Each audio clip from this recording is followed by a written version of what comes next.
Saudi আরবে brain stroke করে এক বাংলাদেশের মৃত্যু। গত 18 জুন রাতে সৌদি আরবে ব্রেন স্ট্রোক করে অসুস্থ হয়ে পড়েন মিলন মাতুব্বর নামের এই প্রবাসী। পরবর্তীতে তাকে হাসপাতালে নেওয়া হলে চিকিৎসাধীন অবস্থায় মারা যান তিনি।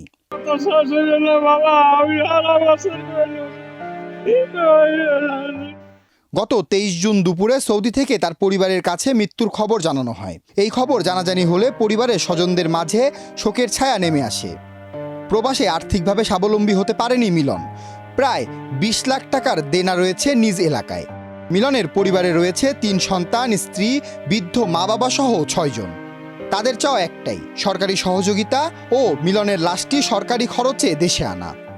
সরকারের কাছে দাবি চাই আমার লাশটা আমার দেশে আনিয়ে দেখ, আমি এক নজর দেখি বাবা, আর কিছু কি দেখ। আমার ছেলেরে আমার বাড়ি আপনার কাছে দাবি, আমার ছেলে আনিয়ে দিবেন। গতকালকে খবর আসছে আমার ভাই মারা গেছে, লাশটা দেশে আনতে অনেক টাকার প্রয়োজন আছে। দেশবাসীর কাছে, প্রধানমন্ত্রীর কাছে আমাদের আবেদন, আমার ভাইয়ের লাশটা যদি দেশে আনতে পারে। পরিবারের আর্থিক সচ্ছলতা ফেরানোর জন্য 5 বছর আগে সৌদি আরবে যায় মাদারীপুর সদর উপজেলার মোস্তফাপুর ইউনিয়নের সিরাজুল হক মাতুব্বরের ছেলে মিলন মাতুব্বর। আকামা সহ নিজ খরচ শেষে কোনো রকমে টেনেটুনে সংসার চালাচ্ছিলেন তিনি। আমার স্বামী মারা গেছে, আমার সংসার কিভাবে চলবে? আমি 15 লাখ টাকা দেনা আছি।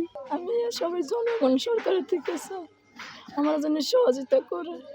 পরিবারের মাথায় ঋণের বোঝা। এখন এই প্রবাসীর লাশ দেশে ফিরিয়ে আনার আকুতি পরিবারের।